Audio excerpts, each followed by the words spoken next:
This podcast is sponsored by Monarch Money. Have you been using Mint to manage your finances? Bad news, Mint shut down. The good news? There's a better alternative. Monarch Money. Mint users are turning to Monarch Money and loving it. Why? Because Monarch Money has built a new kind of personal finance app that's intuitive, insightful, ad-free, and prioritizes the user experience. Try it free for 30 days at monarchmoney.com/podcast. With a comprehensive view of all your accounts, Monarch makes it easy to stick to your budgets and achieve your goals. Easily customize your dashboard, automate rules for transactions, and more. Monarch's built-in collaboration feature lets you invite your partner at no extra cost. Monarch makes it easy to switch from Mint, import your data, and keep all your tags and categories intact. See why the Wall Street Journal named Monarch Money the best budgeting app overall. Get a 30-day free trial today when you go to monarchmoney.com/podcast. That's MONARCH money.com/podcast for your free trial. monarchmoney.com/podcast.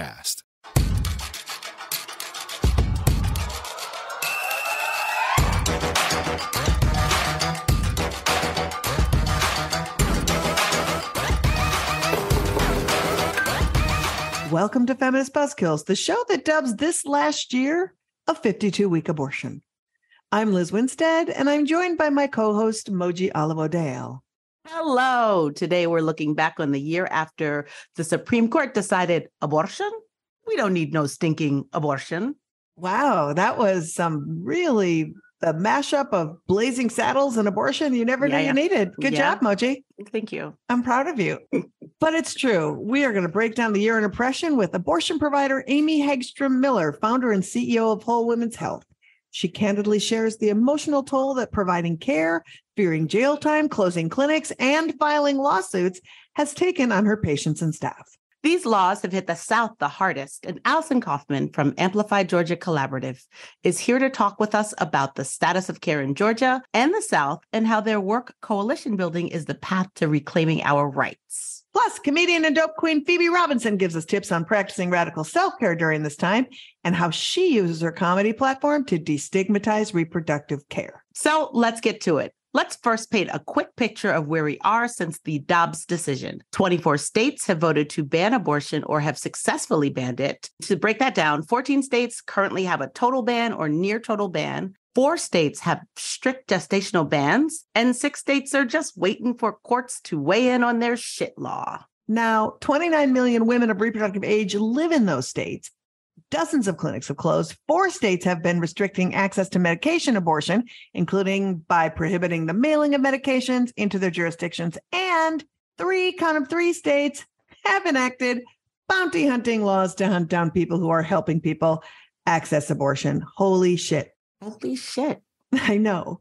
The most notable and least shocking is states with the highest proportions of Black, Native, and Hispanic women are the states with the most bans.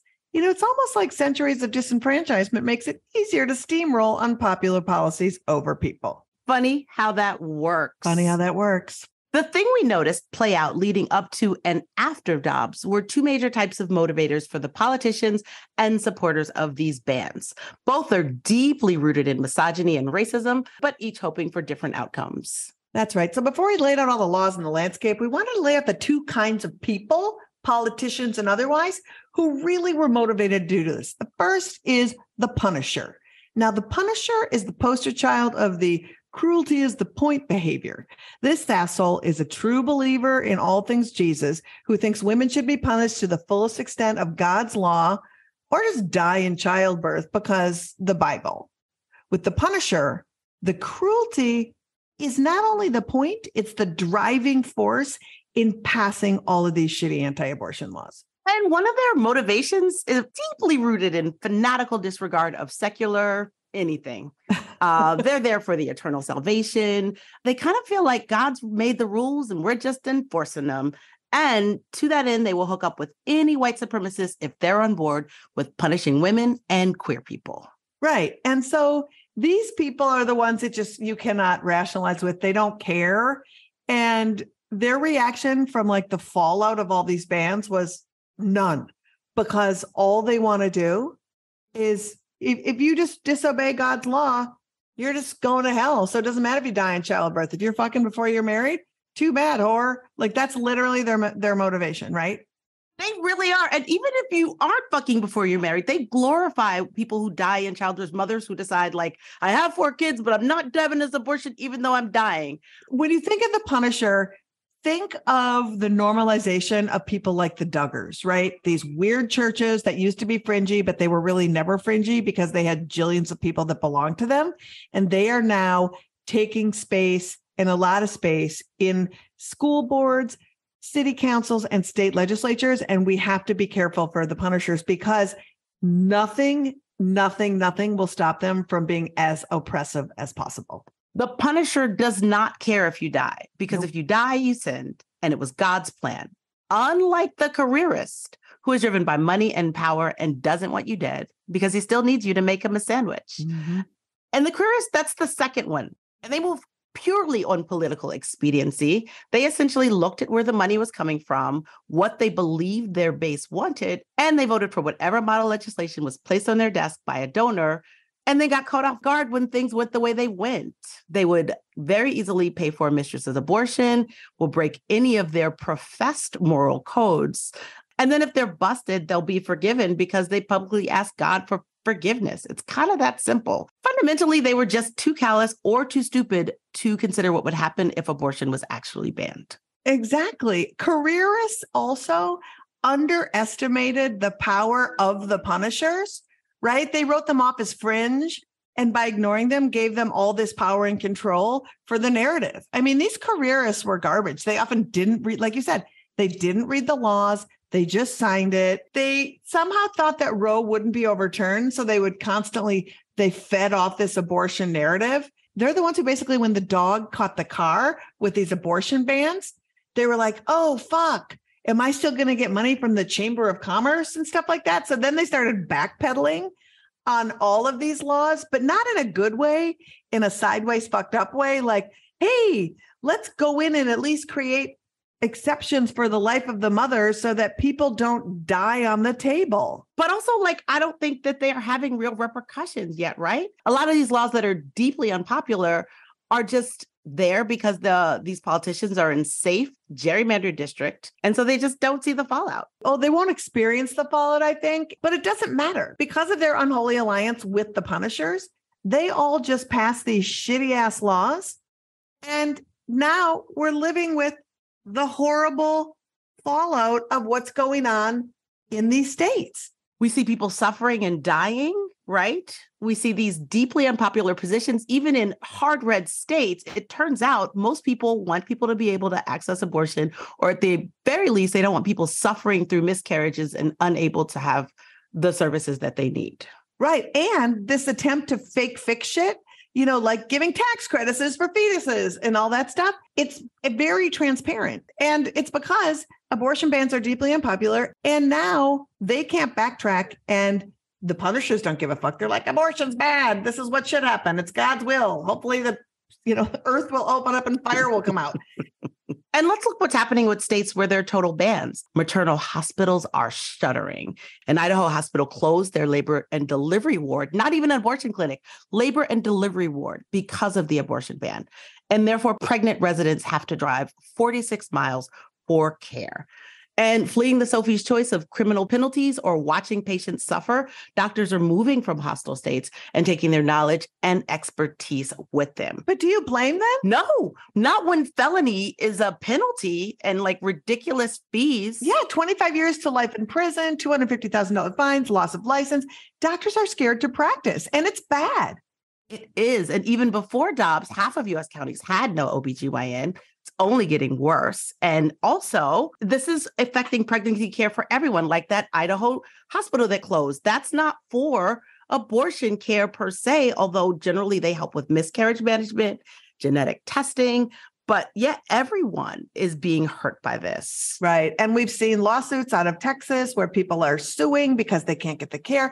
People have been left to die. You've seen the stories over and over again. And in Tennessee, doctors are fleeing, but it's not just physicians who are currently practicing No. The situation around med schools is also really stark because of this ban. Med schools in these red states aren't offering abortion training. That's not even new. No, it isn't. Not at all. Actually, before Dobbs, many med students already had to travel for comprehensive abortion training. But after Dobbs, how are you going to learn abortion in a state that doesn't allow abortion? Because of these bans, med schools are closing. OBGYN programs in schools are closing. It turns out that a recent study by Association of American Medical Colleges shows that interest in the specialty, the OBGYN specialty, took a notable dip with applications dropping 5% nationwide. And that number is doubled in states where abortion is banned. And 45% of OBGYN programs in the US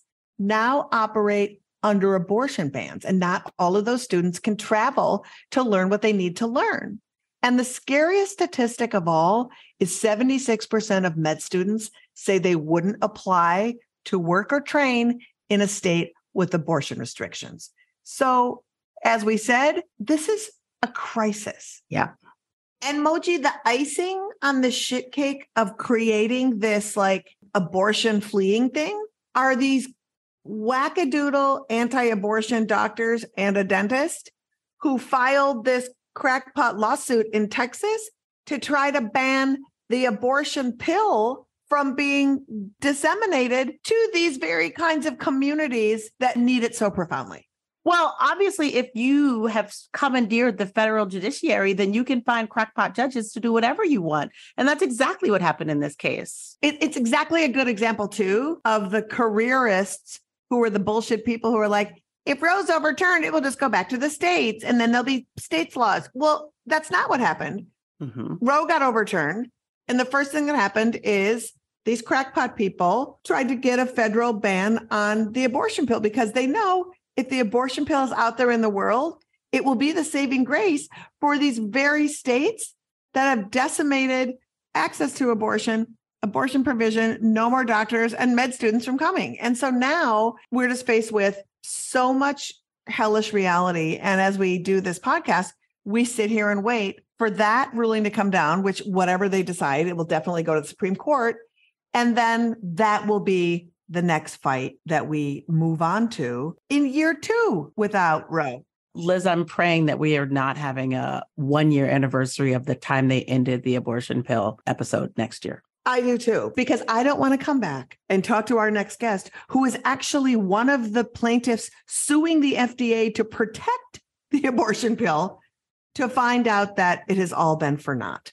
So let's think happy thoughts and bring on this champion of all things to talk a little bit about what the year has been like for abortion providers and the scorched earth they've been working under. We're joined by the founder and CEO of Whole Women's Health Alliance, Amy Hagstrom Miller, who has for the past year been scrambling to close clinics while opening in safe states and has been beating back bad guys with the tenacity of a honey badger.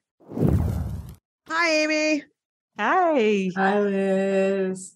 Hi, Moji. Hey. You know, Amy, as we were deciding that we were going to sort of look back on this year of Dobbs, you were our first person that we wanted to talk to because you have been in this game for a long time and you have been providing care in a whole host of states. And so before we sort of start diving into the meat of how the landscape has shifted, let folks know a little bit about the history of Whole Women's Health and Whole Women's Health Alliance, where you've had clinics, where you are currently offering abortion care, and sort of how you've been functioning overall. How long do you have?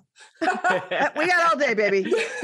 You know, I've been in the field of abortion care provision since 1989. I started first job out of college, learned every job in the clinic. And that's sort of like the beginning of my story. And by far and away, this has been the hardest year I've ever experienced. And that's saying something because I've taken more than one case to the Supreme Court. I've had clinics in Texas and Indiana and other places, but this year has been incredibly difficult, really about a year and a half, starting with SB 8 in Texas and then moving through the Dobbs hearing, the leak, the Dobbs decision. And no matter how much planning an abortion provider can do, there's no way to prepare for this kind of regulatory interference. You know, we hear about it a lot in the news, like from a legal framework and from an advocacy framework, but I'm also an employer of people who have families and who are primarily, our workforce is primarily people of color who are working parents. And I've had to lay off a tremendous amount of people as a direct result of having these abortion bans roll out in places like Texas. And these are people who've dedicated their lives to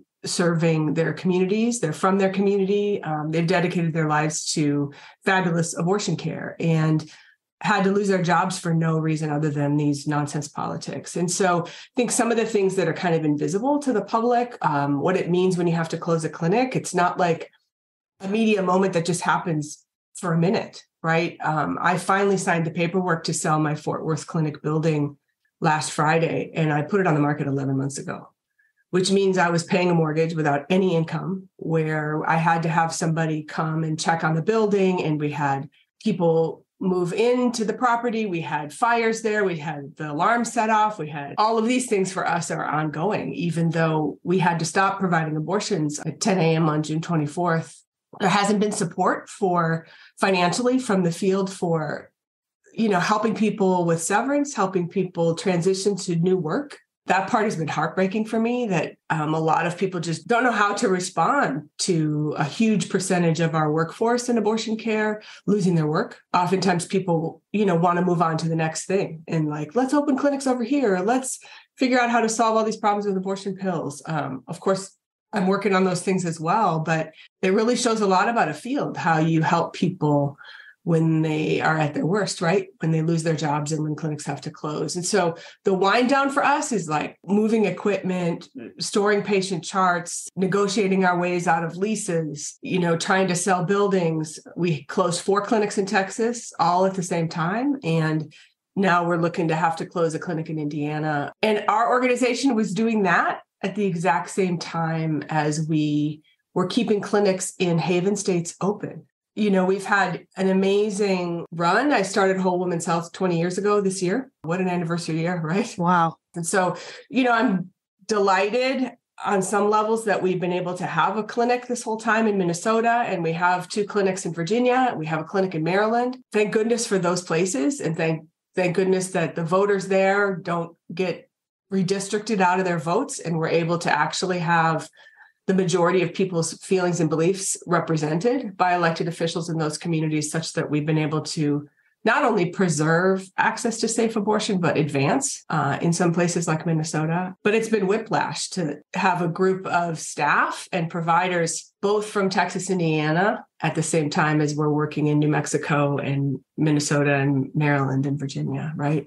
I guess the other thing I'd touch on is just the profound grief that not only I have, but my team has. It's hard to just bounce back from, letting people go and losing work that we've dedicated our lives to in Texas, and just saying, oh, now we're going to go to New Mexico, or now we're going to look at Southern Virginia, or let's go to Illinois. It's just absurd what providers have been put through and what our patients have been put through. It's hard for me to get on the bandwagon of this sort of heroic narrative that it's awesome. We raised $10,000 to help somebody travel 2,000 miles for an abortion. That's just a tragedy. It's not, for that individual person and that one abortion that they were able to get, I'm all for it, right? I've been part of trying to help make that happen. At the same point, that can't be okay. That can't be what our future is like, where a few people figure out how to thread that needle and a few people make it through that sort of more and more and more narrow little tunnel we've created. And the vast majority of people that we need to be able to help and serve are being left behind. Yeah. So those are all the things, many things. Yeah. You've often said that you've been providing care in 2 Americas. Mm-hmm. And can you describe what that means?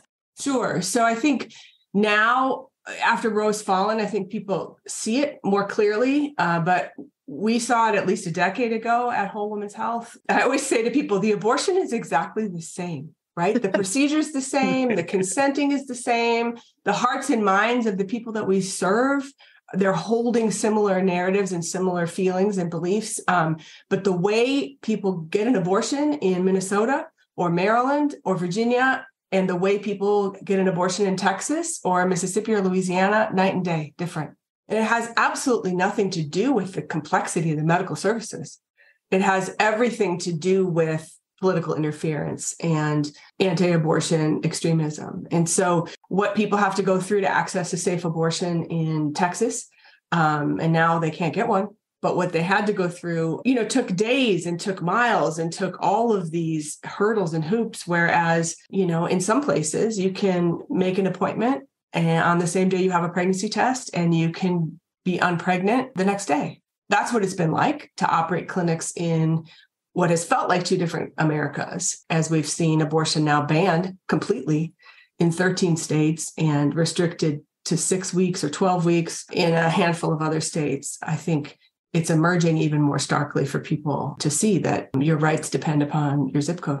To talk to providers, they have seen the writing on the wall for a long time because providers have watched and understood that these are state laws that are chipping things away and that these are the laws that go to the Supreme Court that make the decision for the nation. The nation really, I think, at least started talking about it when the Supreme Court decided to take the Dobbs case. And even that was a debate, right? The stupid pundits and the people were like, they couldn't possibly do that. Are you kidding? It's 50 years of precedent. And I think to be a provider, knowing that when that decision was made to take that case, that this was the beginning of the end, right? I guess I want to go next to that moment of when you heard the Supreme Court was going to take the Dobbs case. Where were you and what was your emotional reaction to that? And where did you start your plans in motion from then?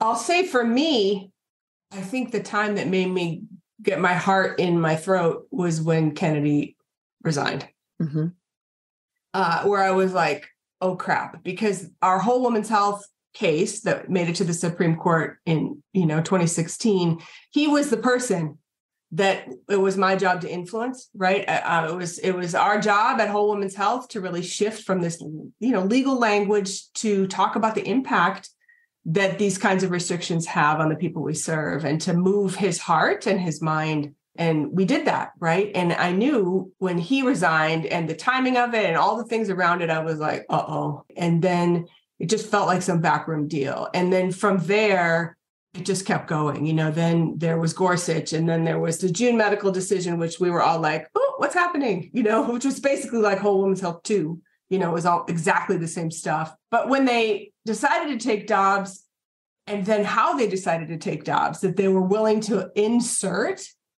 the very core of Roe v. Wade into the case when it actually hadn't been there before. Like they used it as an opportunity to have a referendum on Roe v. Wade.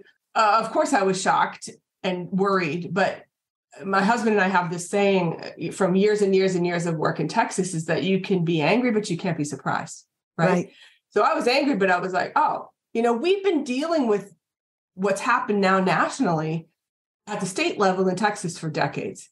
So all these kinds of things that are starting to happen here, it's like, oh yeah, we've done this. We've been through this, right? There's this map on my wall right back here, and you can't really see all the different colors on it, but you sort of can. There's some states that have outlines and some states that have X's and all these different things. I've been staring at that map for well over 2 years, maybe longer. I feel like I should start like a geography abortion class, right? Because I can tell you like what interstates go where, what rivers go where, what airports land where. And I think all of this has to do with how I, as a provider, started to prepare for the fall of Roe and started to think about who's going to be denied care, where are they going to go, how are they going to get there? Yeah. And so I just remember dread when I heard that they were going to pick up the decision. And then I was actually in DC. I was in the courtroom during the Dobbs case. As soon as I heard the line of questioning and the kinds of things that the new justices were saying, I was like, uh-oh. Then just became this whole what if that we had to do internally, preparing for the closing of some clinics, preparing for where people are going to go and how we're going to help get them there.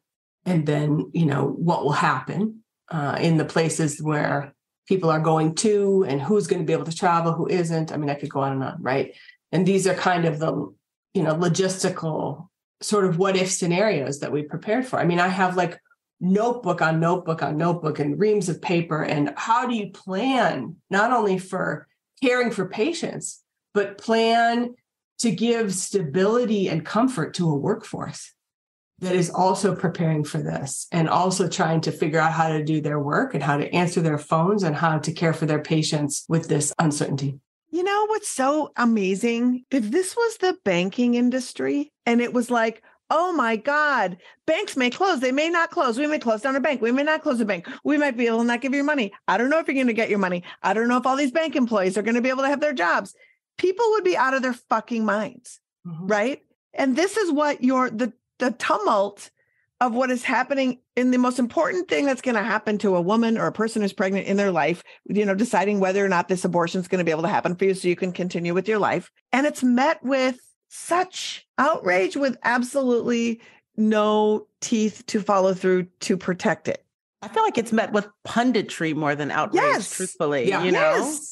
Yeah, I think that's one of the things that's been so maddening for me this year is that this is a public health emergency and people don't talk about it in that framework. Yes. They talk about it with a legal mind, it's all the legal people talking about it or elected officials talking about it. And we have lost the very thing that we worked so hard to build during the whole women's health case is the narrative of impact and the conversation, not only about the patients we serve, but about the abortion provider workforce, the humanity of the abortion provider in the US is just missing. There's a couple instances we've seen what's happened to Dr. Bernard, who was on our team in Indiana. We've seen a couple of instances where we're really able to tell the stories of what does this mean? What does this hostility and this, terrorism mean for the actual people trying to do the work?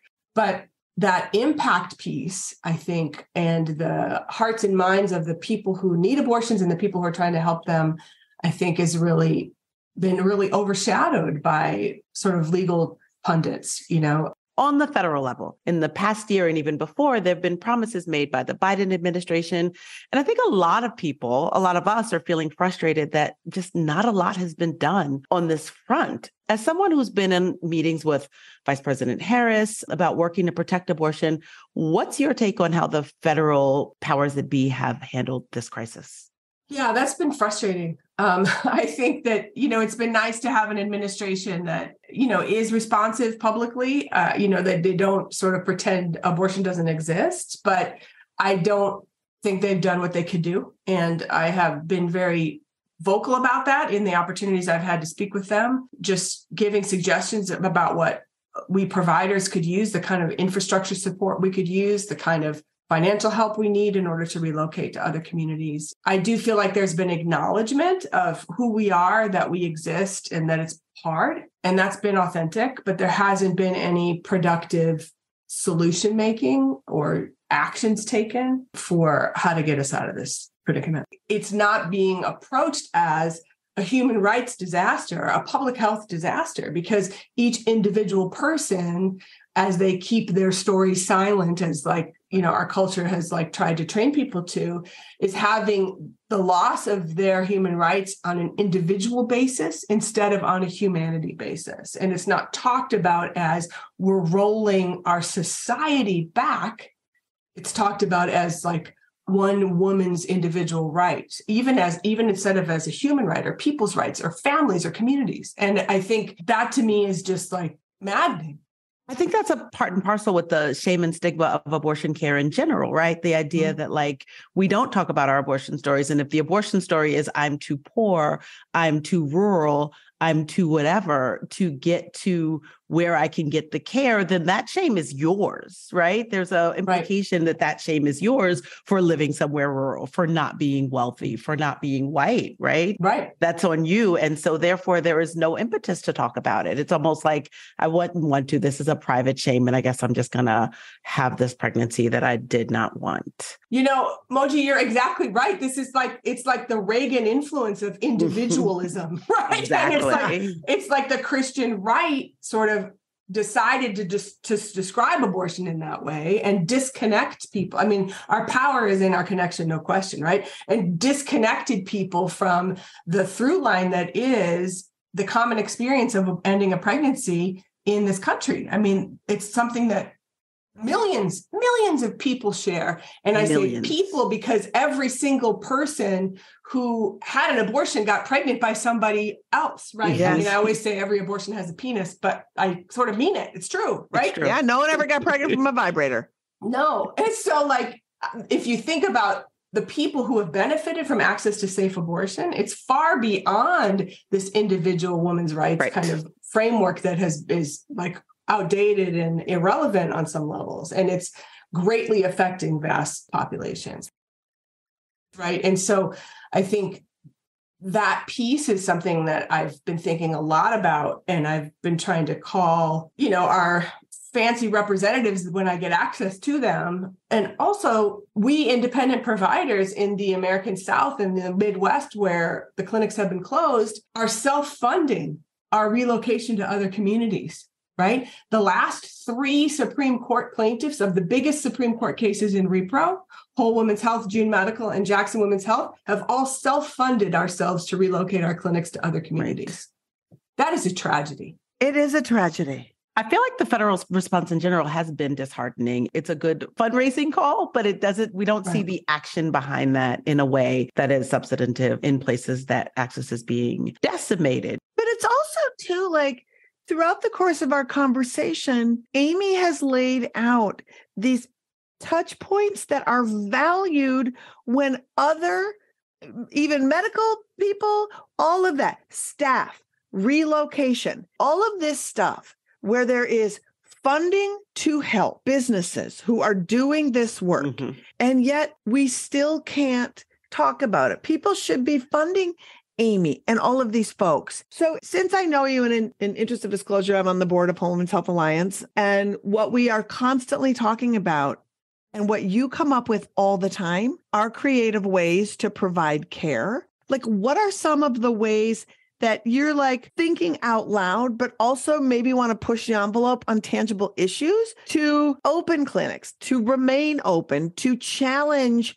the fact that they get to do this? How are you thinking about things? Give us some examples of what you're just spitballing. Well, I think, couldn't FEMA step in? Couldn't PPP money step in? Couldn't, like, highway department comes in and says, we're going to put a highway through your neighborhood or through your business's parking lot? You get like this eminent domain thing where the government like pays you to take your parking lot away or your house away or whatever. Like, how come these things don't apply to all the clinics in the South that were forced to close? I mean, where am I supposed to get the resources to help people with severance, relocation support, transition to new workplace support? I mean, the other piece is that the borderlands of abortion have changed. And now we're seeing like banned abortion and safe, protected abortion, like follow New Mexico, Colorado, goes over to Kansas, up to Minnesota, over to Illinois, over to Virginia, right?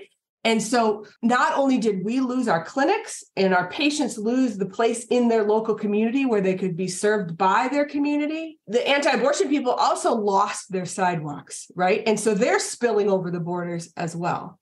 And what we have are clinics and providers who were already in some of these states, like folks who've been providing in Kansas and Colorado and New Mexico for a long time.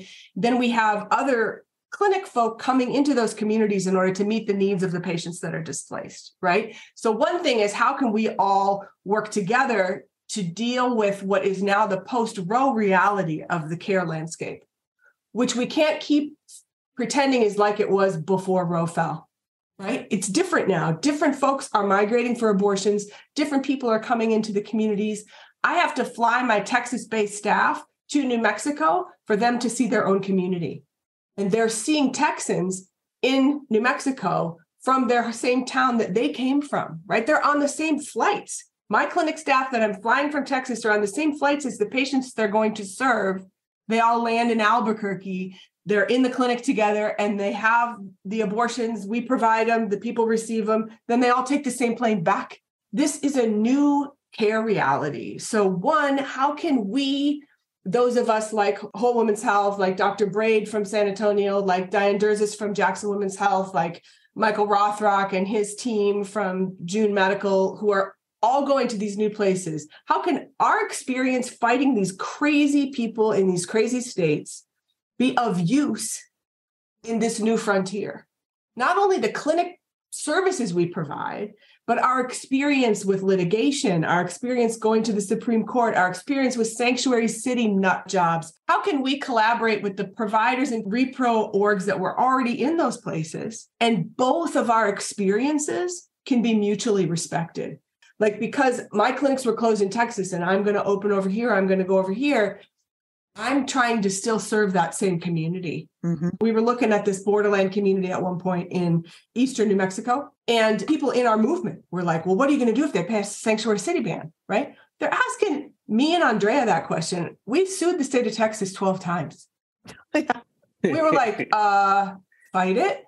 A sanctuary city ban isn't constitutional. Nope. First of all, they're co-opting a framework of sanctuary city that's remarkably offensive to start with, right? Yes. And so the opportunity to reframe that and to fight it, like that is just a piece of the work that we would do. We would go to that community because it's better for our patients, maybe, right? That's what moves us and that's what drives our work, right? And so providers from Texas go all the way up to Southern Illinois. And the patients from Texas go all the way up to Southern Illinois. And those people are experiencing crossing through multiple states, being profiled as people who aren't from there with license plates that make them stick out. What are we doing to wrap around those patients who are displaced and the people who are trying to help them that have also been displaced? Amy, you laid out the year so beautifully. And I want to talk about two things before we wrap up. The one thing I want to talk about is you just said community and traveling community and moving community a lot, right?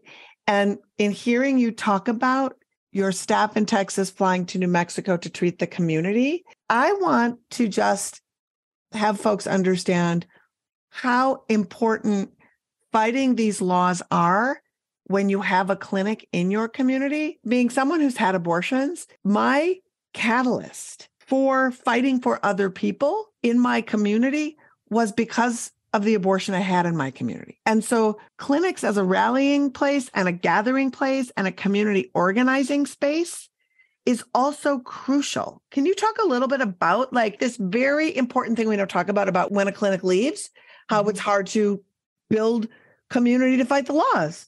Yeah, it's super hard. It's super hard to build community. It's also like you lose the place where the thing happens, right? So like the patient comes, the phone call happens, the follow-up happens, the connection happens so that there's like a reduction in the isolation somebody might be feeling. There's a connectivity to other patients. There's a connectivity to other staff. The stigma around abortion is reduced, and also the positive experience, the sort of affirmation that happens from the abortion experience is enhanced, right? And so when we don't have a clinic anymore, we lose that sense of place, but we also lose that ability to find out what happens, right? And so I keep talking to reporters this year about, they love to tell the story about the clinic that opened in the new place or the patient that traveled to the new place.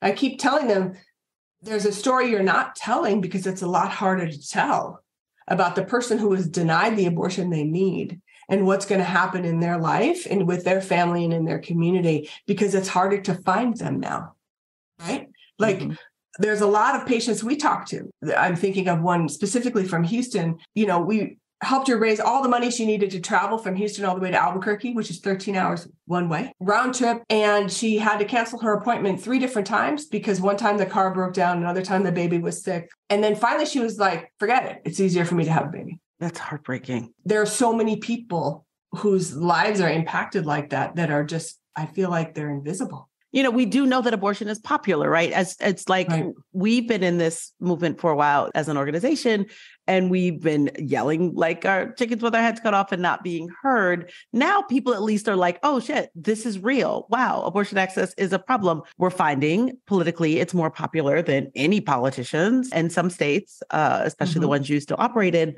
are taking initiatives to protect abortion and ballot measures. Where do you see hope going forward? And what kind of actions would you recommend our listeners take so that we can protect, expand, and once and for all, solidify our right to care for our body and have bodily autonomy for all people?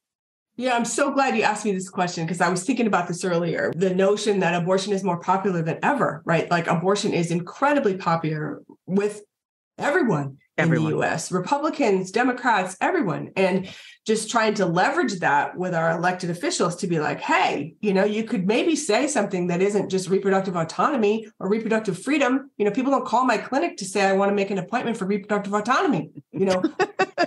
And so I think you're right? And so it's more popular than it ever has been in my entire career. Mm-hmm. And so what are we going to do with abortion being less accessible than it's ever been in my whole career and more popular at the same time? I think it's important for us to look at other things in history where those two things have been true. And what are we going to do with that information and about that? I think every time abortion is on the ballot, it's winning. Yep.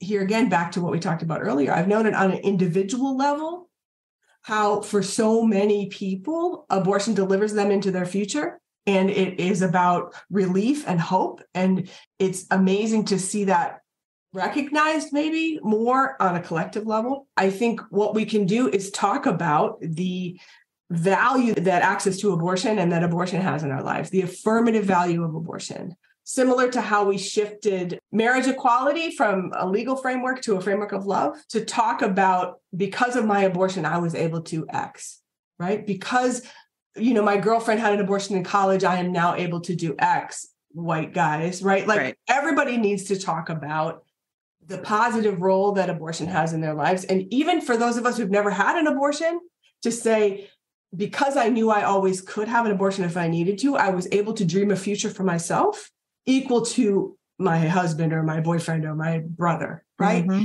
We have to shift the way we talk about abortion instead of having it be a tragedy. I call it an aspirational value that abortion has, which is a little bit of an abortion pun because aspiration abortion. Boom. Girls got puns. That is a huge call to action for people, is for people not to keep that silence and for people to maybe feel more emboldened to share their experience with abortion because they can see it's popular. I think our opposition has been so loud and so mean that it's been scary for people to think that actually their abortion is completely normal and that they stand in the light and that their experience is valued and common and shared, right? Yeah. And that power to stigmatize abortion has kept so many people silent for so long. So I'm encouraged by that. I think we need to center providers. I think that those of us who've been trying to keep clinics open or trying to keep people served in places where abortion has been banned are crumbling. We've had a really, really difficult year. And at the same point, we're trying to let our expertise and our passion be available to the people who are now moving into Haven states. And so how can we get supported to do that, right? To go to places like Southern Virginia or Southern Illinois or, Kansas or New Mexico or some of the places where people are migrating to and be able to provide high quality abortion care, full spectrum abortion care that really pays attention to the cultural and spiritual aspects of abortion for some people, as well as, of course, emptying the uterus safely. Yeah. There'd be nothing more meaningful to us than allowing our experience to be of use in this new landscape. Amy, this has been an incredible conversation because I think that, it goes back to just how the conversation around abortion has publicly been centered. There's no long form conversations. There's no centering of the humanity of what it really means. And I love that you just were able to help us talk about what the movement is feeling, what you're feeling, where we need to be going, and also giving us some hope about what we can do to move the conversation forward and to try to do a reset so we can reclaim what we need to reclaim. You're always doing great work. It's a pleasure to know you and to help in any small way that I can make sure that you are honored, centered, and loved and uplifted. Thank you both so much. Thank you. Thank you, Amy. You can follow Amy and Whole Women's Health Alliance on social and donate to their incredible work expanding clinics and challenging these awful laws at wholewomenshealthalliance.org. Links in our show notes. And Moji, hearing Amy and hearing how the clinics have just shuttered, that leads to one of the most nefarious things that have happened as a result of the fall of Roe. And I'm talking about the rise of fake clinics, because in the states where abortion has been decimated, they have expanded funding to fake clinics. And in turn, those fake clinics are expanding their reach and creating even more chaos in these banned states. Some quick stats. There's 4 fake clinics to every 1 real clinic. Over the past couple of years, there's been $89 million across the U.S. in funding, tax dollar funding, to fake clinics. And Google search results in these banned states, 1 in 10 Google results for the term abortion clinic near me or abortion pill lead to websites of fake clinics. So they are dominating hard with money and access, and it's really, really scary. And it's only getting worse. Liz, both you and I at points in our pregnancies visited fake clinics looking for abortion care. And in both those instances, got misinformation and shaming. And that was in the 90s for me, or the early 2000s. They have so much more money now. Yeah, they do. And the anti-abortion movement claims that these fake clinics are filling the void that the shuttered clinics have left, but they don't provide care. We can't say enough. They prey on people desperate like us, searching for care. And with this infusion of cash, they have profoundly started dominating the landscape in a way that is really, really scary. And to go back to the Punisher and careerist narrative, the Punishers love them because it just forces pregnancy outcomes all the time. It just forces birth. And the careerists, again, because they either don't do research or live in a bubble, or they can hold up supporting these fake clinics as some kind of noble endeavor, have pushed for this funding.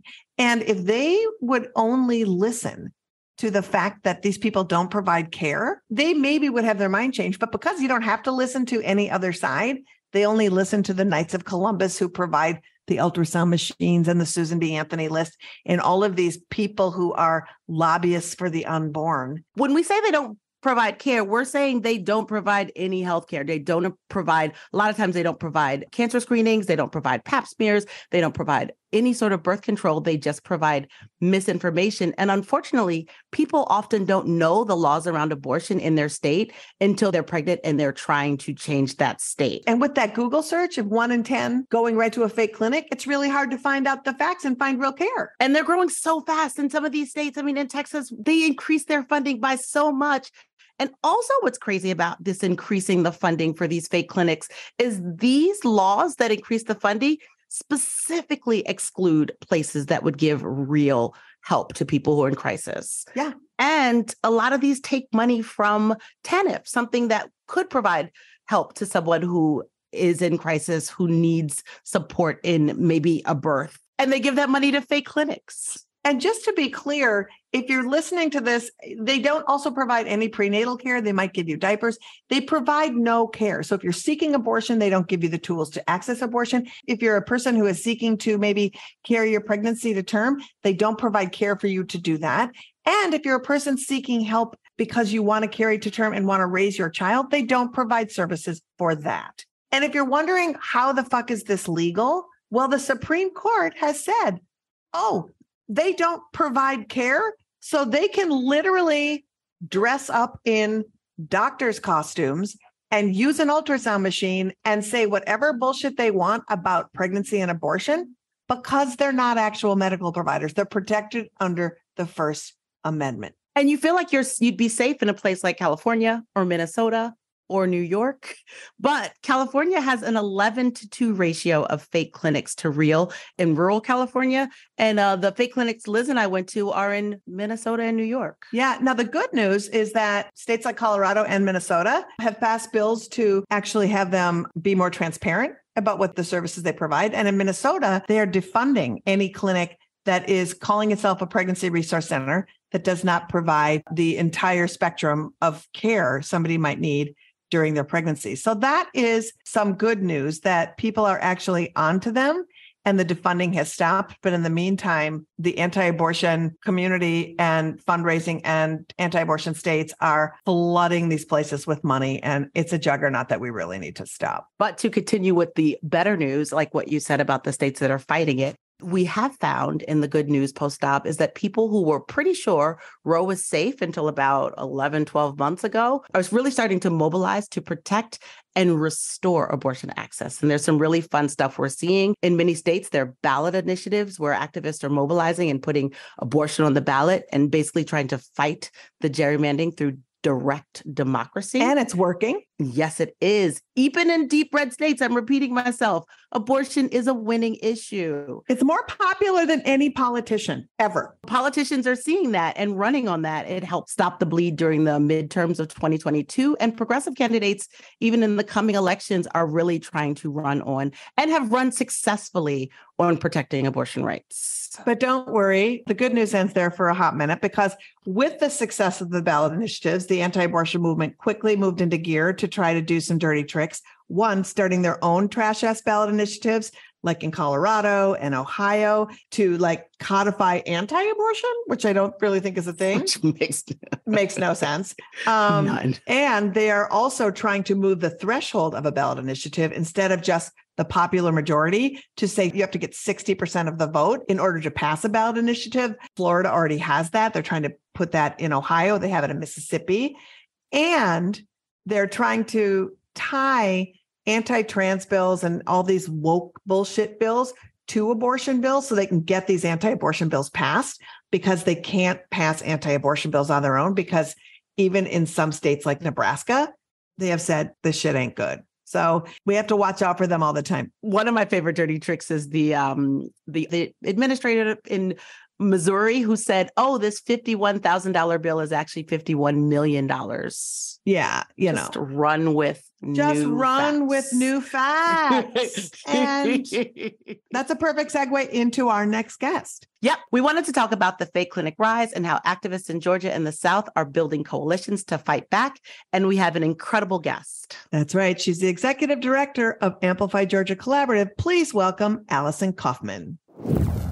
Allison, thank you for joining us. Hey, Allison. Hey, y'all. Allison, we are so excited to talk to you on this episode for many reasons, but one is it's important to remind people that Roe did not make reproductive justice a reality for Black and Brown people, as well as for low-income rural people. So therefore, in that light, can you talk about the work of Amplify and explain to our listeners the reality of what reproductive justice and access to abortion looks like in Georgia? Yeah, thank you so much. So we are the Amplify Georgia Collaborative, and we are made up of 9 reproductive justice organizations and allies working to protect and expand access to abortion in Georgia.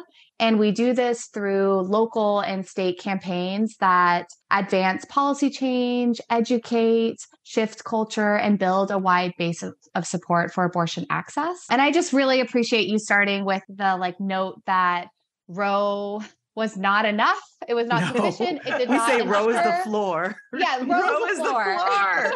It's just the reality was that our rights had been chipped away at in Georgia for years, right? So since 2005, over 10 abortion bans and restrictions had passed in Georgia. This was nothing new. What the overturning of Roe did was wake everyone else up to the reality that so many of us, especially folks in Georgia, especially people of color, were already living. And it activated people, much like when, Trump was elected and people got reactivated around racism and xenophobia. It's like the overturning of Roe made people realize the state of abortion access in the US and what it has been for so many years and what it was even pre-Roe and continue to be post-Roe for so many people. And so the context in Georgia is that we had a 24-hour waiting period.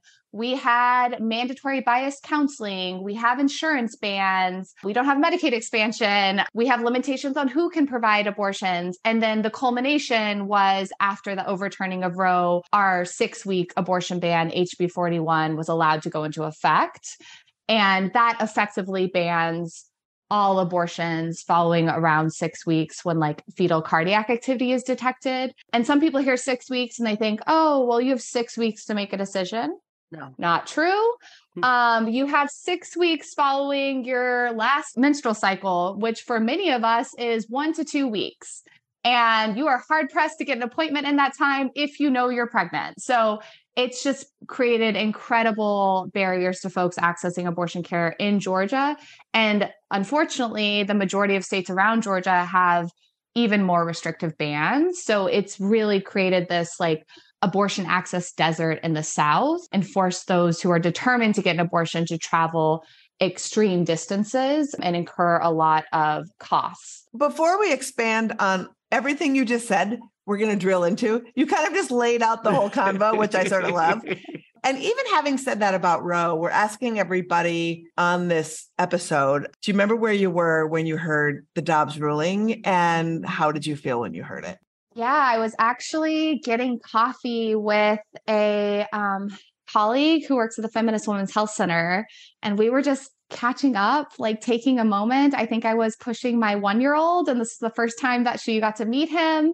And as I was walking over to the coffee shop, I checked my phone and saw the news, and we both just looked at each other and kind of had a moment where we hugged and we connected and we didn't look at our phones anymore. And we just like kind of felt into the moment, did some personal like connection, and then came back to it and kind of just like let it wash over us. And just at the end of that, just kind of recognized how special that was, that we did not receive the news staring at our screens, at our desks, in our homes alone. So I honestly feel really, really lucky, because that's not how I found out about the leak.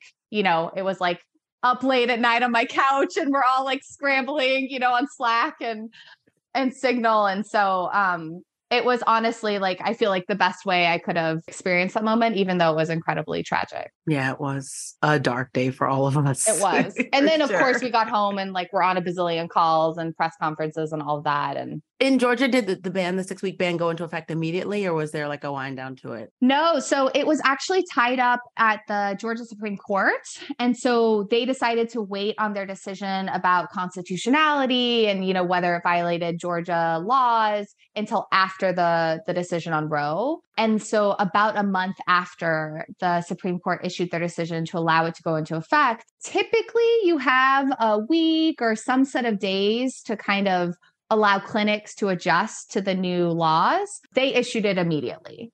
So the decision was made and services were suspended immediately. So that meant like people who had appointments that afternoon were turned away. It was especially cruel that the courts decided to move in that way. It's just a lot to think about, right? And yeah. You touched on briefly, not only does Georgia have a 6-week ban, but you know, to just sort of paint the regional picture from Texas to Florida, abortion has either been decimated or states have 6-week bans. I think there is no abortion until you get to Georgia in 6 weeks.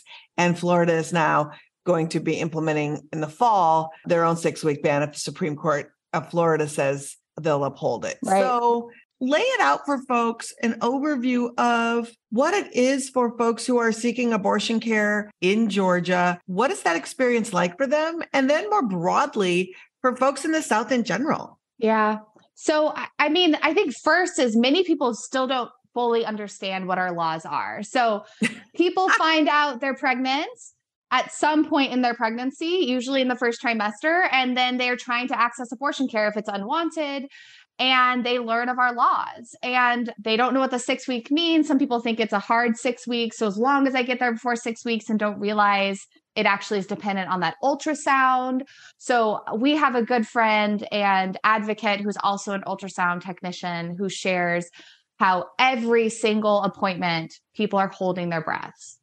They are just holding their breaths until the ultrasound is complete, and they either hear that they are able to access their abortion, or they're told that fetal cardiac activity was detected and they're not going to be able to access care now. And then their journey goes from there. They either get their procedure and move on with their lives, or they have to scramble to figure out where the nearest clinics are. Oftentimes, people are depending on abortion funds to help cover those costs, especially when they have to travel out of state. So our local abortion fund is Access Reproductive Care Southeast.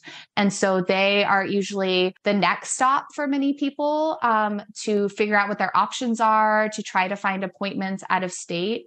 North Carolina is the main state that folks have been traveling to who are in Georgia or in the surrounding states. And unfortunately, they're going to be implementing their own 12-week ban shortly. And they have particularly arduous restrictions on medication abortion, which will in effect make it inaccessible to folks traveling out of state, because they would have to be in the state for like a week, I think, to be able to complete. Yeah, they also have a 72-hour ban. Yeah, right. 72-hour waiting period. And then they have to come to the follow-up appointment, which I think also has like 72 hours between it.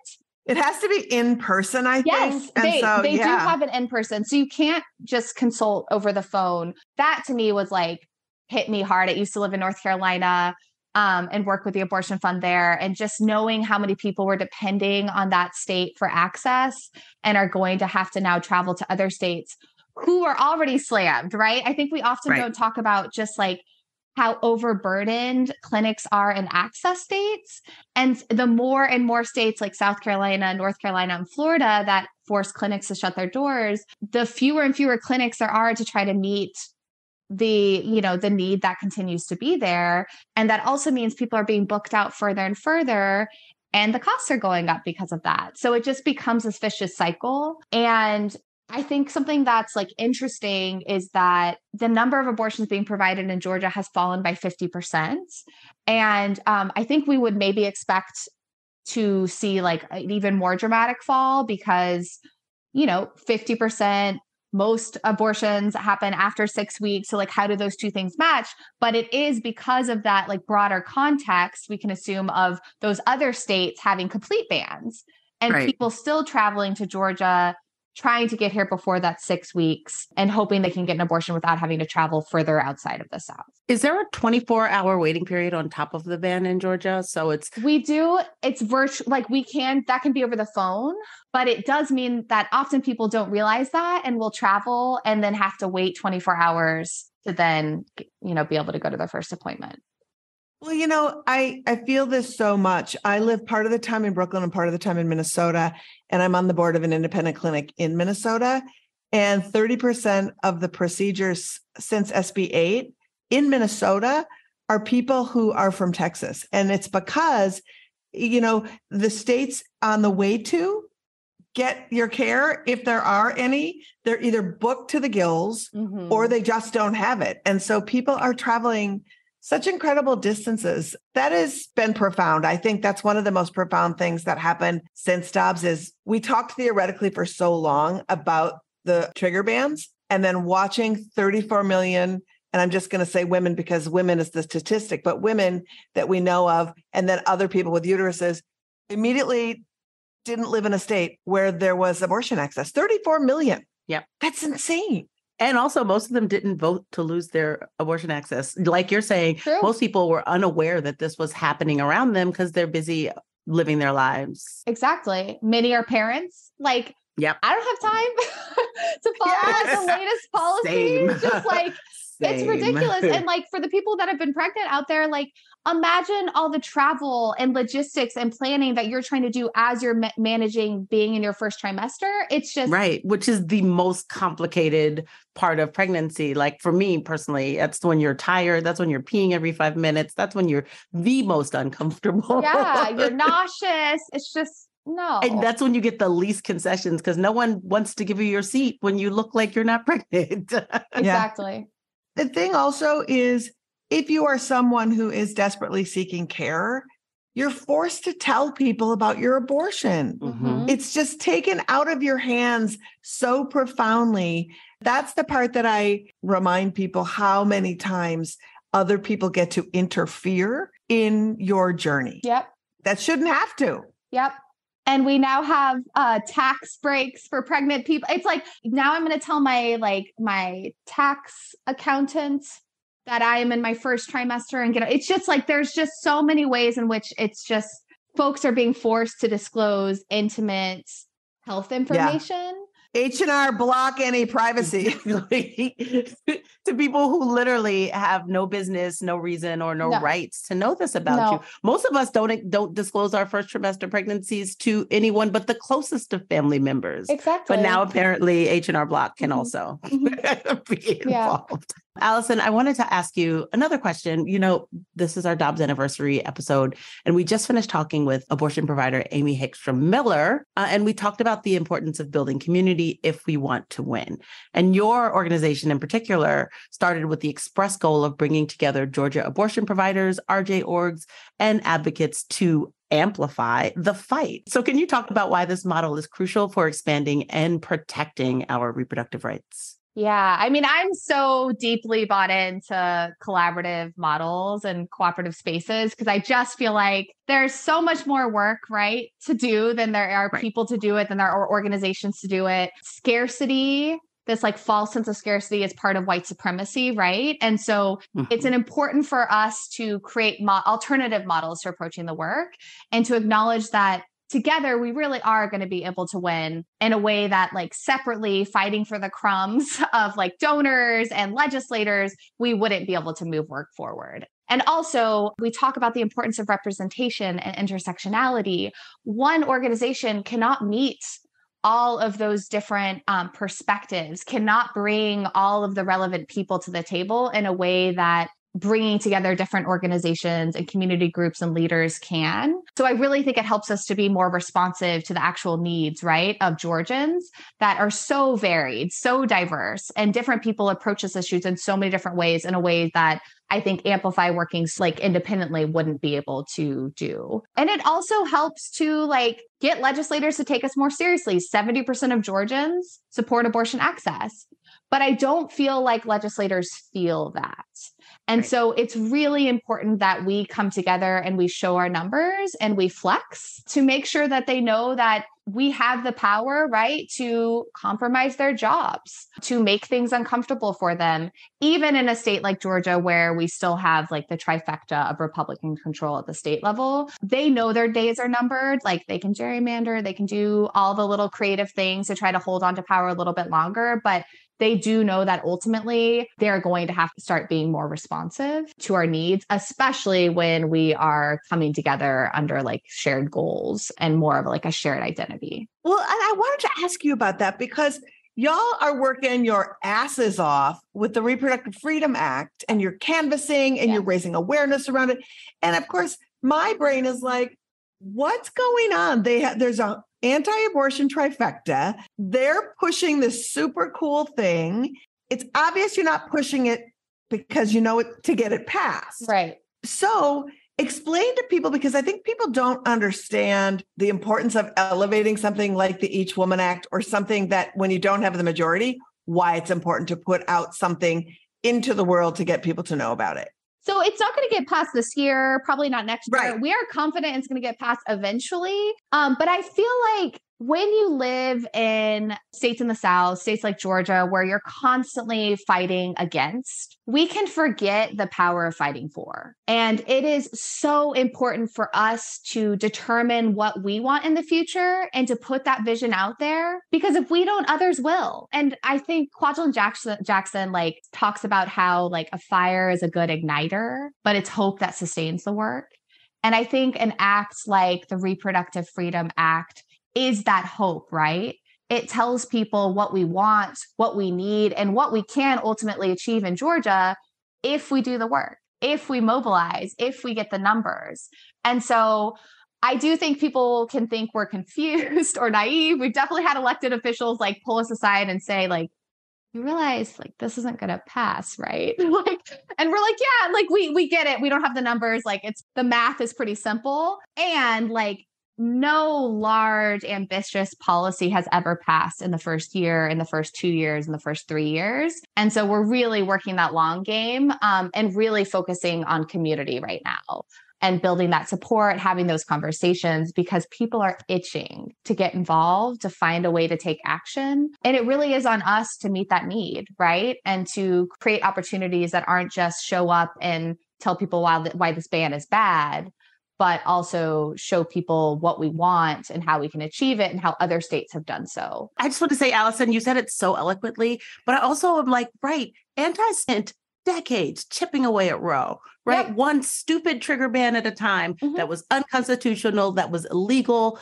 And you know what? In 50 years, they made it. And we can do better than that because we actually have the majority. Exactly. I think that's right. And I also think, too, painting an aspirational picture reminds people who aren't deep in this of the world that we want to live in and that somebody else is got the ball rolling on it. Like, I think that's important. And especially when it's an intersectional, multiracial, multi-gendered group of people who are pushing it forward. It's like, we're all in this together. It's like, we all do better when we all do better. And so to have people that look like everybody in the state being able to tell the story, it's, it's really what we needed right now from you to just hear that, because I think so often it can feel we're marching, then what? We're mad, then what? And like, be mad and march. But to us, it's always like march and be mad and empower people to see the future they want to live in. Exactly. March towards something. If you're going to be marching, march towards something. I think that's great. Allison, you really painted a hopeful picture in a time that feels pretty stark. And so thank you for all your work. We wish we could talk more because we really wanted to also talk about the fake clinics program and all that stuff. But we will be talking about that when we come to Atlanta and do our live show. Wonderful. And spread the word on that. So I'm very excited. Thank you for joining us and being amazing. Thank you all. It's been such a pleasure to just get to talk to you. And we can't wait to welcome you to Atlanta. Thank you, Allison. We can't wait to get there. You can follow the work of Amplify at AmplifyGA on Twitter and Instagram. And if you're in Georgia, sign Amplify's petition for the Reproductive Freedom Act at amplify-ga.org. Links are in our show notes. This might be a good time to tell you that your friends Liz and Moji are doing a live version of Feminist Buzzkills in Atlanta on July 20th. That's right. It's going to be an incredible night. Great comedy. I'm going to do some stand-up along with the incredible comedian and actor Baron Vaughn from Grace and Frankie on Netflix. Plus, we'll be talking with members of the Amplify Collaborative and bring you all the latest news that affects your reproductive, everything. So mark your calendars. Moji and Liz, Feminist Buzzkills Live, July 20th at Terminal West in Midtown. Tickets and info are in the show notes. Come on down, Atlanta. We will be in Atlanta. We will be talking about abortion. And one of the positives of the past year is that more people are finally having this abortion conversation in public. Not just individuals, but media is speaking about abortion a little better rather than letting these anti-abortion talking points lead the coverage. I mean, that was such a mess. Like, it was like showing that when you don't cover abortion all the time, you just use their language, Yeah. And it's been really nice to see that they have stopped using just women all the time and have tried to be better about gendered language. And they stopped calling these hatchet masters pro-lifers, at least. That's good. Mm-hmm. And they also, they stopped talking about using terms like heartbeat bill and started recognizing that what heartbeat? This is a fetal cardiac activity ban. The power of storytelling.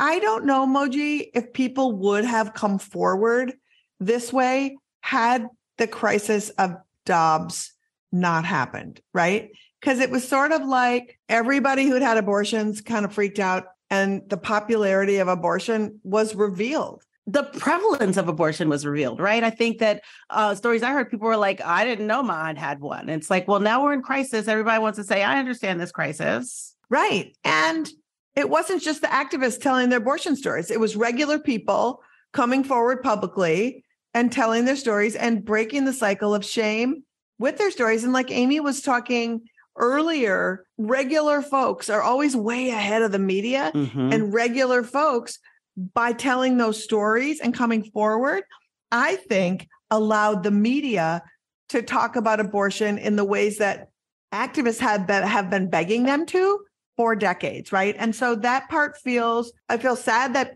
people have to tell their stories, because you should never have to tell your story about any medical thing that you have. But I do feel like, as Amy was talking, about how people need to stop individualizing abortion and looking at it as a common good. I think that that's happening. And I feel really positive about that. I mean, even just this week, Jill Biden, not Joe Biden, but it's a step. Both Jill Biden and Kamala Harris, had big conversations about abortion. And Jill Biden talked to a bunch of the people who are on that Texas lawsuit who are suing because they almost died because they couldn't access life-saving abortion in Texas. And so this all feels positive. More of these stories, it's all really good. And if you can tell your abortion story, do so. So if there is a super positive, it's that this is really the first time we have owned the narrative and put it in our own terms since Roe v. Wade became the law of the land. That's 50 years of us repeating stigma. And I think that that's really, we've argued this for a while. We've discussed this for a while. That's really how we change hearts and minds, right? That's how we get people mobilized behind, the good of abortion, the necessity of abortion for healthy people. Yep, 100%. We always close out our shows with an uplifting comedy guest. And we wanted to be intentional about who we had on this episode. And we wanted to have somebody funny, but somebody who also was going to help us like with some resilience, with some good tactics for just like keeping yourself healthy. And our next guest not only is fucking hilarious, they fight reproductive stigma all the time. They are fierce warriors and they care and write extensively about self-care. And she's about to hit the road on her Messy AF tour. It's none other than Bono's best friend, dope queen Phoebe Robinson. Hi, Phoebes. Hi. How's it going, ladies? It's good. You know, you're not going to believe this when I tell you, but it was 10 years ago that we did that benefit. It was the very first benefit we ever did in a basement of Bowery Electric. Yes. And Sarah Silverman and I were hosting it. And you and Amy Schumer and the cast of Orange is the New Black. And we were in this wild space. And I remember then being like, I don't know Phoebe very well, but I think she's so funny. I wonder if she would ever do this. And you were like, yes, immediately. And I am so grateful. Well, I definitely felt like, yikes, there's a lot of heavy hitters on this, so I hope I don't suck. Like it was, like getting an email from you is like, no joke. So I was just like, okay, bitch, don't fuck this up. But it was such a fun night. It was so cool. I cannot believe that was 10 years ago. What? It was 10 years ago when Texas was falling apart 10 years ago. And we were raising money for those abortion funds. And I don't know if you know this, but the venue promised that they had Wi-Fi and that they had connectivity, and they did not. So we bought off the apartment upstairs, the first floor, and ran cord up to this person's apartment to hook in. And then the crazy Russian landlord was like, I'm cutting cord. What is cord? I'm cutting cord. And I was like, oh my God, you can't cut the cord. You can't cut the cord. So we had to pay the Russian lady. It was a whole, I don't even know if we made any money. I think we paid off so many people just to stream the benefit. That's bananas. It was bananas. Also, Texas has been falling apart forever, huh? Yeah, it turns out they're not doing great. Haven't been for a decade. They're trying.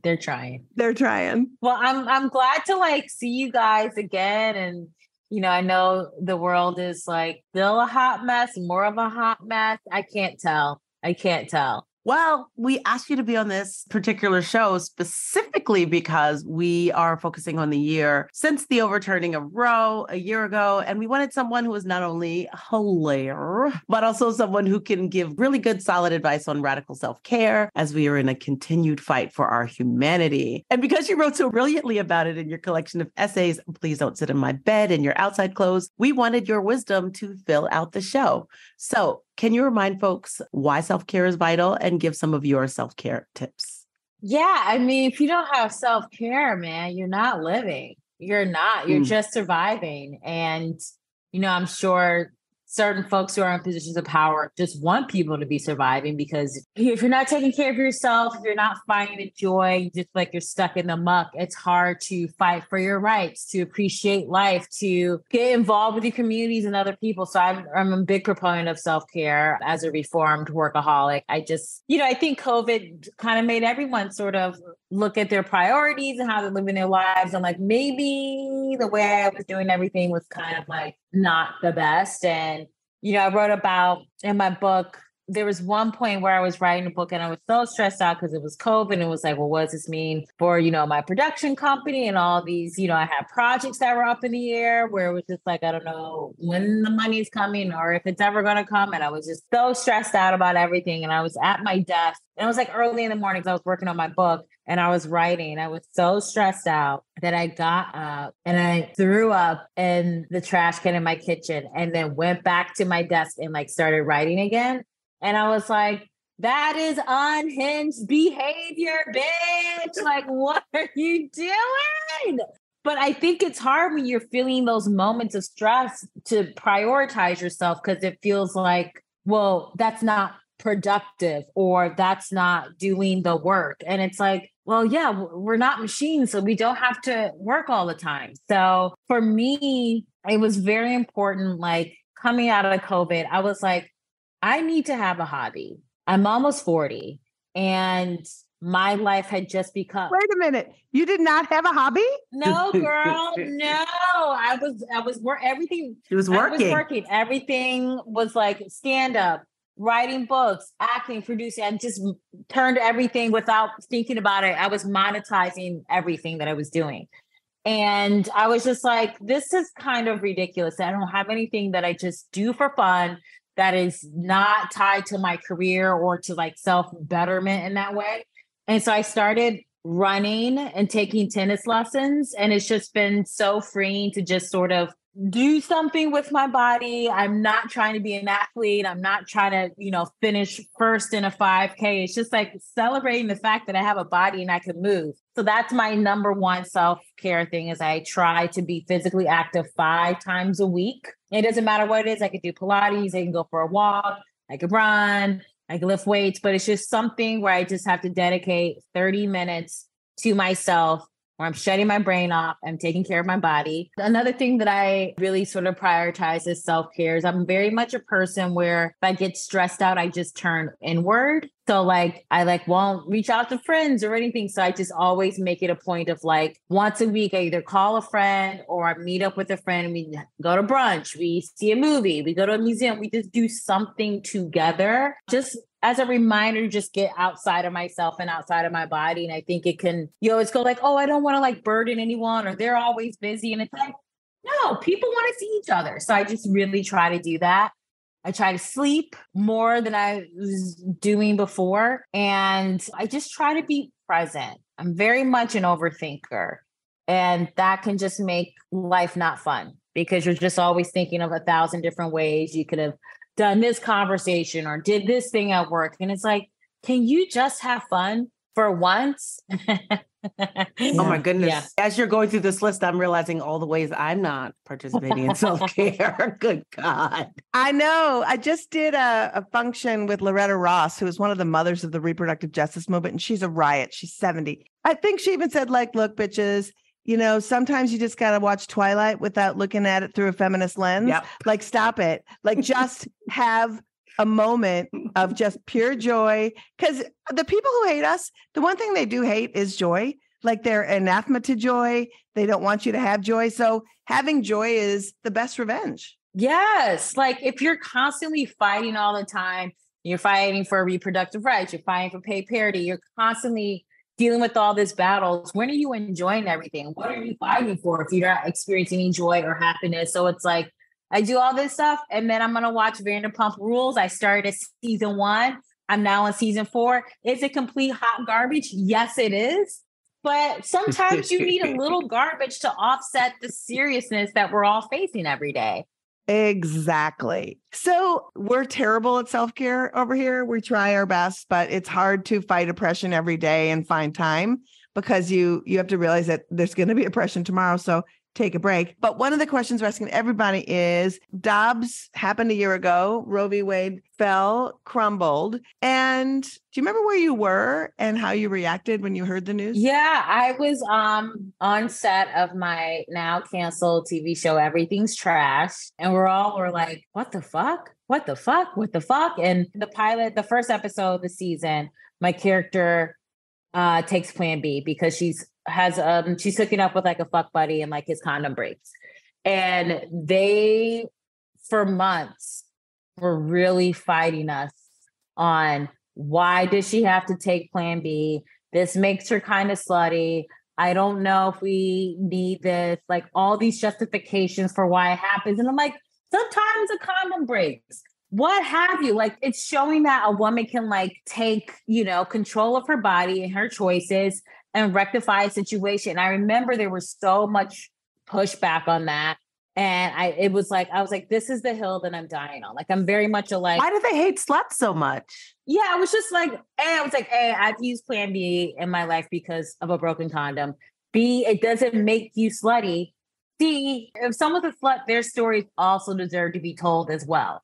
So I think this sort of narrative that there's only a proper way to be a woman or I think if my character was oh my God, what is this going to mean for my life? And have this moral dilemma. It was just no, I am a woman in Brooklyn. I have a podcast. I have my friends. This thing happened. I'm going to get my Plan B and then go hang out with my family. I think they sort of felt why is she just so chill about it? And I was just I think we have to reframe the way that we look at women and how they make their choices, and understand that A, not every woman wants to be a mother. B, it's not always a torturous choice to be like, I don't want to be a mother. Sometimes you just very well know yourself. And this is personal experience. Like, I don't want to be a mom. And I just know myself. And so I'm not, like devastated by it. I'm like, I like hanging out with my niece and nephew. I'm sure there'll be moments where I'm like, okay, my life could have gone this direction, but it didn't. But I think everyone has that. And so I remember when, a year ago, I was just sort of like, I was so glad I fought to keep the plan B and the episode. It was very important to me. And I think in the end, Freeform got it and they understood. But it's just like we're in 2023 and that came out in 2022 where people were still sort of like, I don't know if women are allowed to use plan B. It's like, what the hell are we talking about? Right. And Phoebe, like, it takes a lot to fight those battles because the truth is people want to see Plan B narratives, abortion narratives, as long as there's a sympathetic character taking it. Right. Oh, this person who is 11 and has had this horrible tragedy. And it's like anybody who's pregnant and doesn't want to be or potentially could be, like, that's value. Like, they don't want to be. So let's just have that be a thing. Yeah. Also, seriously, I'm like, why do people hate sluts so much? Like, I love seeing slutty characters on TV and movies. Like, I love that. I just feel like womanhood, like personhood, being alive there's so many dimensions and we are all so different. And it's just nice to see a little bit more roundness. Agreed. Yeah, there's so many male sluts on TV that I'm like, no one even cares about. Then I'm like, why is this a big deal? Why? And they're often marginally unfuckable. Yeah. Fully unfuckable. Okay, so you have a book imprint called Tiny Reparations. So can you tell us what you're looking for in an author and what impact your imprint is having? Seriously, for a person who's a reformed workaholic, like, you're doing a lot. It's no joke. Whoa. Yes, it's a lot. But what I will say is that I take time to, like, if I ever do like a work trip out of the country, like I'll just stay a few days and just have like, I'll go like explore. I'll have a friend fly out and meet me. So I'm really trying to balance the play with the fun. But yeah, Tiny Reparations books, like I've always wanted to have an imprint. And I was talking to Plume, which is my publisher, before COVID happened. And then once it happened, I was like, oh, this isn't important anymore. And my lit agent was sort of like, well, you're reading every single day to cope with COVID. I think a lot of people are turning to books. And so I was like, all right, let's do it. Let's go for it. Because I, remember when I was shopping around my first book, You Can't Touch My Hair, in 2015. And my publisher, Plume, was the only one who wanted to publish me because other imprints were like, this isn't sellable. It's not, nobody wants to read books written, like an essay collection written by a Black woman. This isn't relatable, all these things. And I was just like, it's 2015 and we still think that Black people writing books is weird and nobody wants that. Also, that at the very least, Black people don't read. Black people like to read about Black people if no one else does. And there's enough of us to maintain a book. Yeah. So I was just like, I never want, anyone who I don't publish their work is not because of how they identify or who they are. It's just, I don't feel like I'm the right sort of shepherd for them. But we're publishing essay collections. We have one by Reggie Watts coming out in October, which is cool because when I first started doing stand-up in New York, I used to like go to his shows and watch him. So to now be like publishing his book, I'm just like pinching myself. Poetry, fiction, nonfiction. So it's really exciting. We're trying to keep the book list to like 5 to 10 books a year because we really want to be able to devote energy to each author, not just feel like they're just one of many. But it's been fun. I have an editorial team, I have a marketing team, publicity. So it's really like, it seems like I'm doing a lot, but I also have a lot of people helping me. I love it. That's really how you get things done without driving yourself crazy. You have enough people to help you. That's right. Yeah. Okay. So Phoebes, my self-care is Thought Nation. I'm telling you, I talked to you about this when I ran into you at Jenna's amazing book party. But so first of all, I would like to be in the cabinet of Thought Nation, or at least an ambassador to somewhere, because I feel like I should be it. For those of you that don't know, you got to get on Phoebe's Instagram because March Madness and the King of Peen is like my favorite. It's like literally gotten me through because I don't have time to search for hot dick on the internet. And you just assemble it all for me so that I can go look. So you need to break down sort of the whole way that people can participate, vote. You know, I was the ghost of Paul Newman hard. Yeah. I was in hard. Yeah.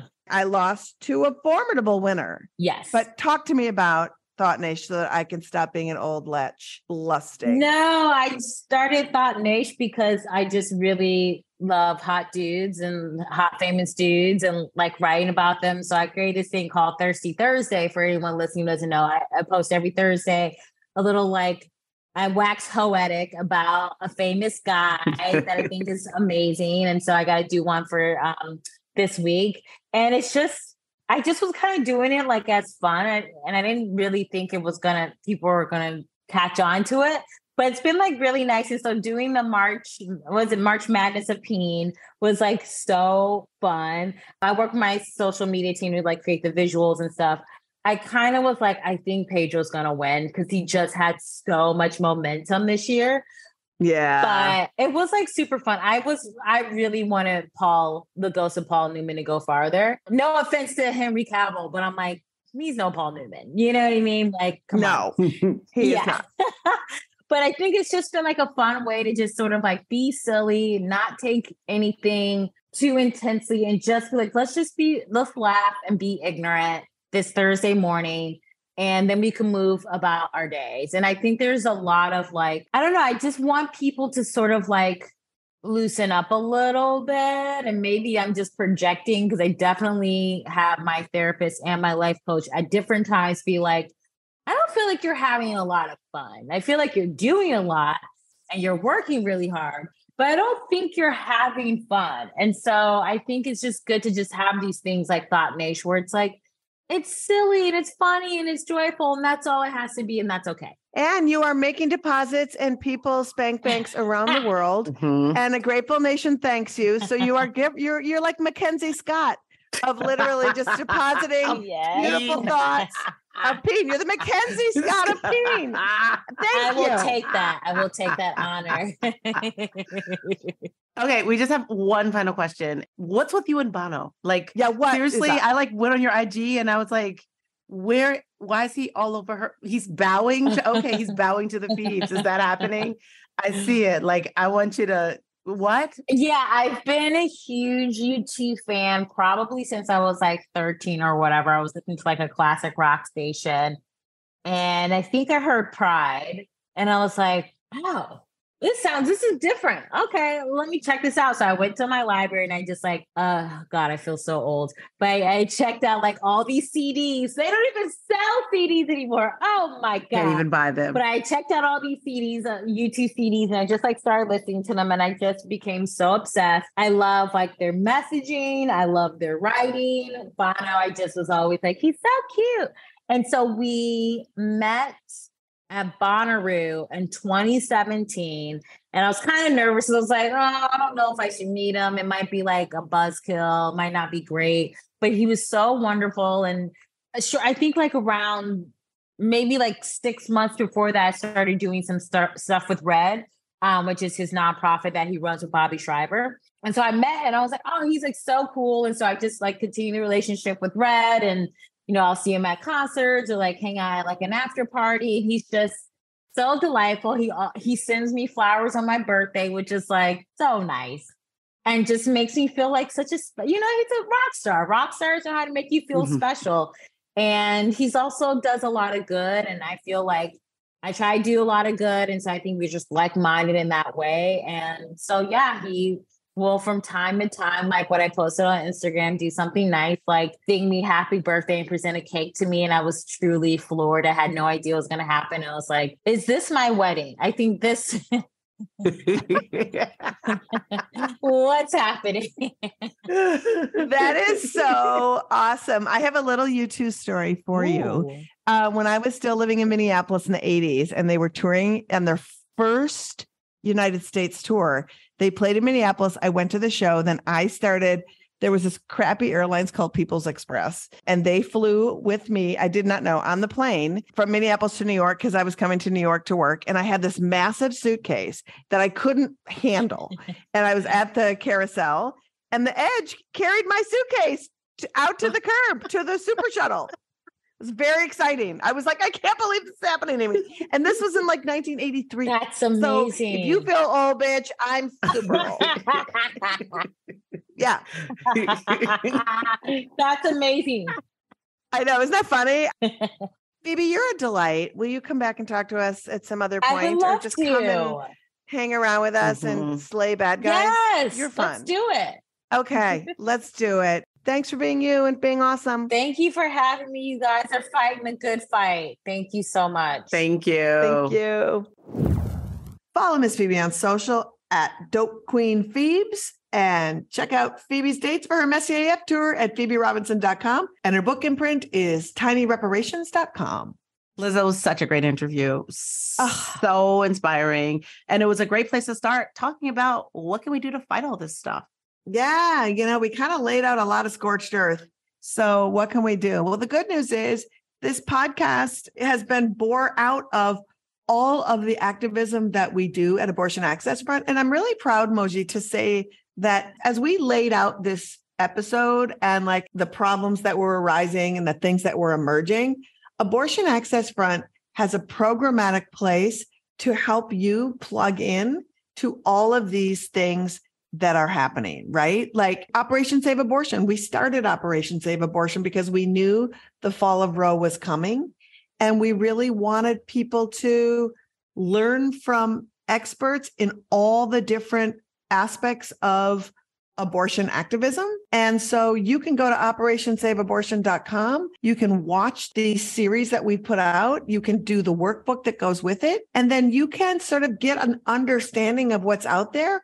And we'll help you plug in to where you need and want to be doing the work. It's pretty great. It's really fantastic. And you can also go to exposefakeclinics.com if you want to do a deeper dive into all of the terrible harm that fake clinics are wreaking through the country and find ways that you can fight back and mobilize with other people around that. It's really great. Also, too, as we are going into next year without Roe and into an election cycle, I think it's important for folks to realize that the abortion funds, they got some infusion of cash when the fall of Roe happened, and that money got eaten up so quickly. And now with the elections coming, people are donating to candidates, and it's not on the radar as much. And so if you can donate to an abortion fund, I highly recommend you still do, because the truth be told, even if abortion isn't your main issue, we share all of the same bad guys, whether it's anti-trans folks, the Islamophobes, the homophobes. If you're a phobe, they're working against all of our interests. So let's fight together to beat these folks off. And the need is only getting worse, right? There's some bans we talked about that are in litigation. They may come into effect. Like, people continue to need abortion care in places that are decimating care. And so if you can donate, do it. That's right. We hope that you have a fuller picture of the landscape, and maybe you have a little bit of hope that you didn't have before.